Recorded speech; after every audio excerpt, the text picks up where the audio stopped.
우리 함께 찬송하겠습니다. 찬송가 420장 너 성결케 위해 우리 함께 420장 찬송하겠습니다. 너 성결케 위해 늘 기도하며 너 주 안에 있어 늘 성경 보고 온 형제들 함께 늘 사귀면서 일하기 전마다 너 기도하라. 너 성결케 위해 내 머리 숙여 저 은밀히 계신 내 주께 빌라. 주 사귀어 살면 주 닮으리니 널 보는 이마다 주 생각하리.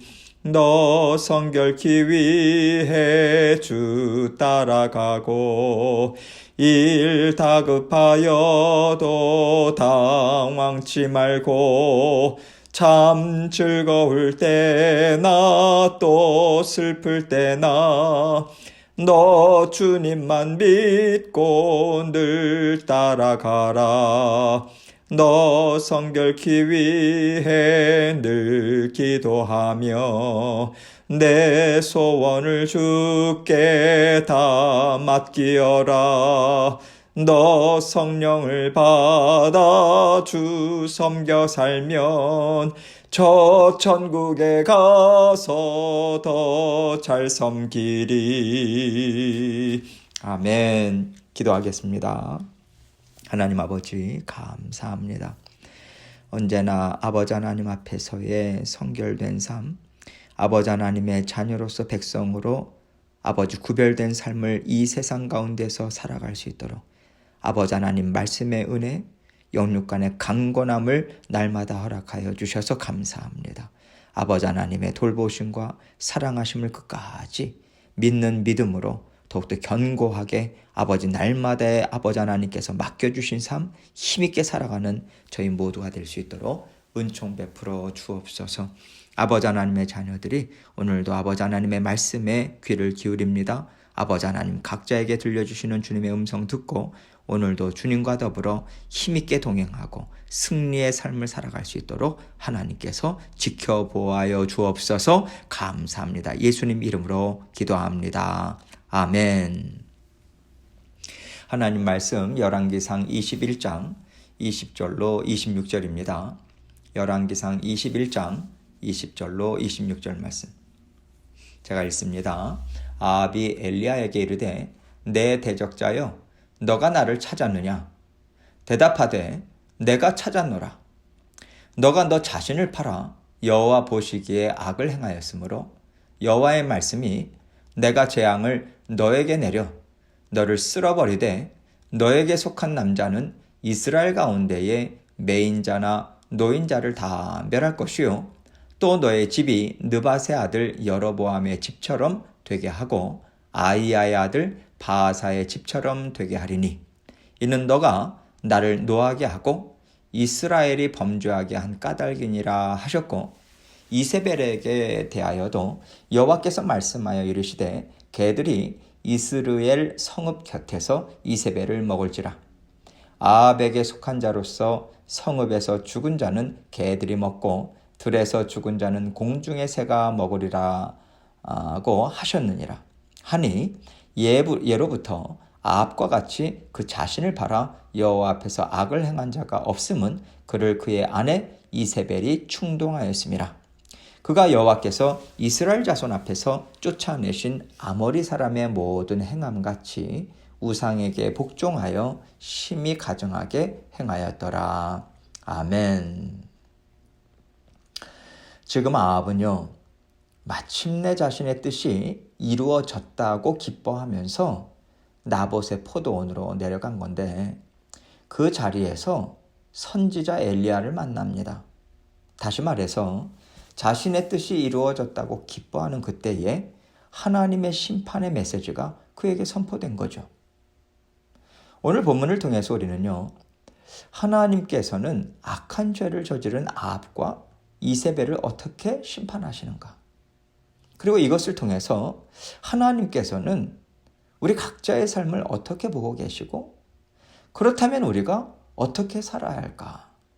이 두 가지를 함께 생각해 보면 좋겠습니다. 20절 말씀 봅니다. 아합이 엘리야에게 이르되 내 대적자여 너가 나를 찾았느냐? 대답하되 내가 찾았노라. 너가 너 자신을 팔아 여호와 보시기에 악을 행하였으므로. 아합은요 엘리야를 보자마자 너가 나를 찾았느냐 이렇게 말하는데 이것은요 너가 나를 찾았냐? 그래 나 여기 있다. 이 정도가 아닌 거예요. 왜냐하면 아합이 엘리야를 보고요 내 대적자여 라고 말하거든요. 엘리야 선지자를 아주 원수같이 대하고 있다는 거예요. 하나님의 말씀을 전해주는 선지자를 원수 취급했다라고 하는 것은 아합이 하나님을 원수 취급했다는 것입니다. 지긋지긋합니다. 이제 그만 좀 하십시오. 왜 그렇게 사사건건이 내가 하는 일마다 걸고 넘어지시고 내가 원하는 것을 못하게 막으시는 겁니까? 하나님을 향한 아합의 심정이 바로 이렇다는 거예요. 아합이 나봇의 포도원도 단숨에 차지할 수 있었는데 하나님이 그에게 하신 일이 있잖아요. 강한 아람 나라를 좌지우지하시는 하나님을 아합은 분명하게 경험했거든요.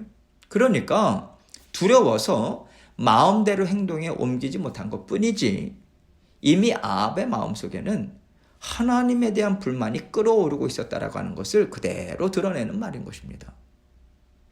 이것을 이미 아시는 하나님께서 엘리야를 통해서요. 너가 너 자신을 팔아서 하나님 보시기에 악을 행했다. 이렇게 말씀하십니다.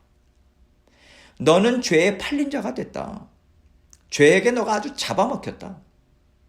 너는 더 이상 선악을 분별할 수 있는 일말의 양심도 남아있지 않다. 그렇기 때문에 너는 더 이상 하나님 앞에서 긍휼을 입을 수 없게 되었고 하나님의 심판이 너에게 부어질 수밖에 없다. 이 선포를 지금 하고 계시는 거죠.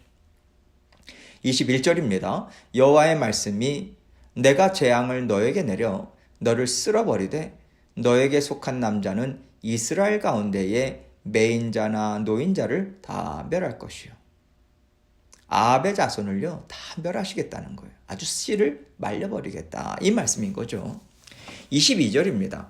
또 너의 집이 느밧의 아들 여로보암의 집처럼 되게 하고 아히야의 아들 바하사의 집처럼 되게 하리니 이는 너가 나를 노하게 하고 이스라엘이 범죄하게 한 까닭이니라 하셨고, 하나님이 다윗에게 계속해서 왕위가 이어지게 하실 것이라고 약속하신 것과는 정반대의 얘기인 거예요. 왕가가 이어지지 못하도록 왕위를 옮겨버리겠다. 이 말씀인 거죠. 23절입니다. 이세벨에게 대하여도 여호와께서 말씀하여 이르시되 개들이 이스라엘 성읍 곁에서 이세벨을 먹을지라. 얼마 지나지 않아서요. 이 말씀 그대로 성취가 됩니다. 이세벨이 궁전에서 내던짐을 당하고 죽게 되죠. 그때 그 시신을요. 개들이 와서 다 먹지 않습니까? 24절입니다. 아합에게 속한 자로서 성읍에서 죽은 자는 개들이 먹고 들에서 죽은 자는 공중의 새가 먹으리라고 하셨느니라 하니, 이스라엘 백성들에게는 죽었을 때 어떻게 장사를 치르는가, 이것이 굉장히 중요했어요. 하나님께서 인정하시는 자녀들은요, 무덤에 잘 안치되는 그 은혜를 베풀어 주셨거든요. 그래서 가장 저주받고 수치스러운 죽음이 뭐냐면 시신이 땅에 묻히지 못하고요, 동물들이나 새들에게 먹히는 거예요. 하나님은 이렇게 수치스럽고 저주받은 인생으로 심판하시겠다. 이 말씀을 아합에게 주고 계신 것입니다. 25절입니다. 예로부터 아합과 같이 그 자신을 팔아 여호와 앞에서 악을 행한 자가 없음은 그를 그의 아내 이세벨이 충동하였음이라. 아합도 악한데요, 그의 악함이 더하게 되었던 것은 그의 아내인 이세벨이 그의 악함이 더 힘을 내도록 부채질했기 때문이다. 이렇게 말씀하고 있는 거예요. 그래서 여러분, 우리가 친구든 비즈니스를 같이 하든 함께 멍에를 매는 자리에 있을 사람을 둘 때 가장 중요하게 생각해야 되는 것이 무엇이냐면 하나님을 사랑하는가, 하나님의 말씀을 두려워할 줄 알고 귀하게 여기는가, 이것입니다. 그렇지 않고 지혜가 탁월하다, 재능이 많다, 갖고 있는 것이 많다, 이런 것을 보고요 함께 할 경우에는 결국에는 우리의 연약함이 더해지게 되는 상황을 맞이할 수밖에 없어요. 결국 우리는 피폐해지게 됩니다. 그래서 우리가 무엇을 하든지 간에 항상 먼저 내 마음을 지켜야 되고요. 함께하는 사람을 선택할 때는 첫째도 둘째도 하나님을 경외하는 사람인가, 이것을 생각해야 돼요. 만약에 그가 하나님을 경외하는 사람이라면 비록 그 사람이 세상적인 눈으로 볼 때 조금 부족하더라도 괜찮습니다. 하나님의 지혜가 하는 모든 일들을 다 다스려 주세요. 이끌어 가실 것이기 때문에 괜찮아요. 우리가 이러한 안목을 갖고 또 사람을 선택하거나 어떤 상황에서도 하나님을 경외하는 그 마음을 우리는 놓치지 말아야 하는 거죠. 26절입니다. 그가 여호와께서 이스라엘 자손 앞에서 쫓아내신 아모리 사람의 모든 행함같이 우상에게 복종하여 심히 가증하게 행하였더라. 지금 이 말씀은요, 아합의 마음이 더러워져서 다른 사람의 것을 빼앗게 되었다, 이 정도의 악함을 하나님이 말씀하시는 것이 아닙니다. 그 자리까지 가기 전에 이미 아합과 이세벨은 하나님을 무시하고 하나님의 말씀을 어그러뜨리는, 회파하는 자리까지 이미 갔다, 이것을 말하시는 거예요. 이미 마음이 썩고 더러워진 상태에서 다른 사람의 것을 빼앗기 위해서 그 사람을 모함하고 죽이는 것쯤은요 아무것도 아닌 거거든요. 가장 두려워해야 할 하나님을 무시하고 하나님의 말씀을 무너뜨리는 심령들이라면 그 마음을 제어할 일은 하나도 없다, 이것을 우리는 알 수 있어요. 이것을 통해서 우리는요 영이 어디를 향하고 있고 무엇을 사랑하고 있는가, 이것을 가장 중요하게 볼 줄 알아야 된다는 것을 깨닫게 됩니다. 다른 사람을 판단하는 것이 아니에요. 하나님의 영과 하나님의 말씀을 정말 귀하게 여기는 사람이라면 나 자신도 그렇게 살아갈 수밖에 없어요. 또한 다른 사람과 함께 일을 이루어갈 때도요, 그에게 하나님의 심정이 있는가, 하나님의 말씀을 귀하게 여기는가, 이것을 볼 수밖에 없다는 것입니다. 우리가 잘 분별하고 좋은 것을 선택하기 위해서는요, 그래서 언제나 하나님 안에, 하나님 말씀 안에 거하고자 우리는 애써야 돼요. 하나님을 가장 귀하게 여길 줄 알아야 합니다. 하나님을 귀하게 여긴다는 것은 하나님의 말씀을 소중하게 여길 줄 알아야 된다는 거죠.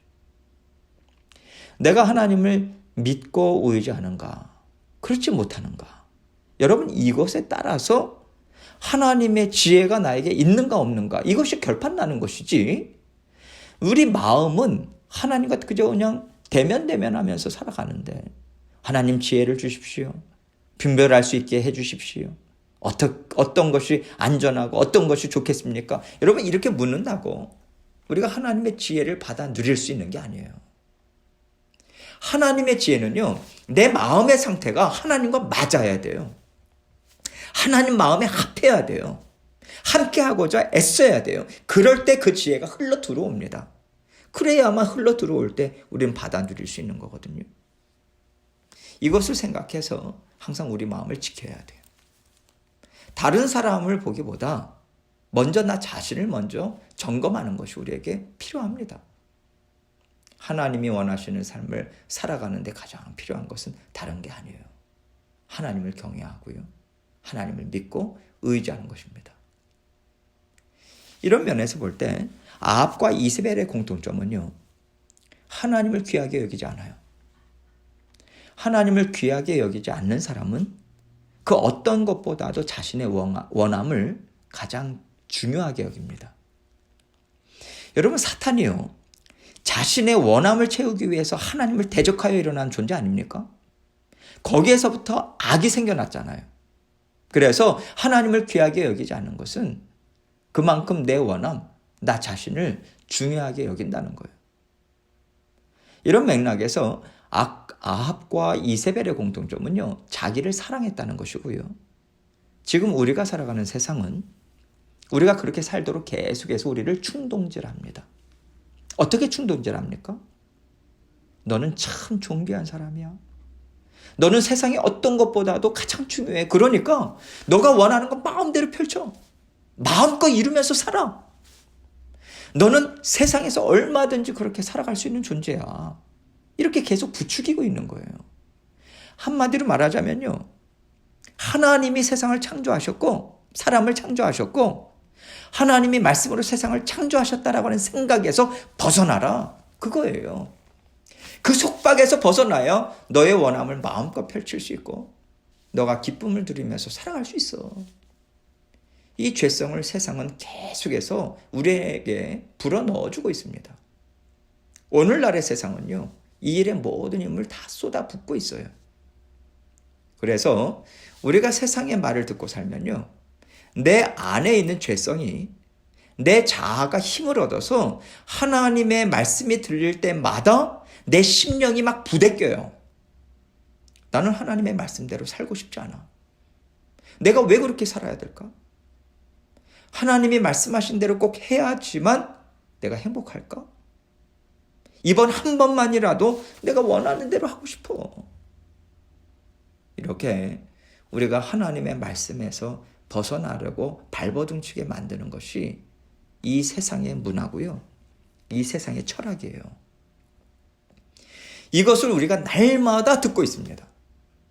우리가 이 세상의 충동들을 무슨 수로 이겨낼 수 있겠어요? 우리 힘으로는 안 돼요. 이기지 못합니다. 그래서 성령께서 우리에게 예수 그리스도의 십자가 보혈의 은혜를 계속해서 부어주고 계신 것 아니겠어요? 예수 그리스도의 십자가 보혈이 말해주는 것이 무엇입니까? 하나님은 우리를 정말로 사랑하신다, 이것입니다. 우리를 죽기까지 사랑하신 하나님이 우리를 망하게 하시겠어요?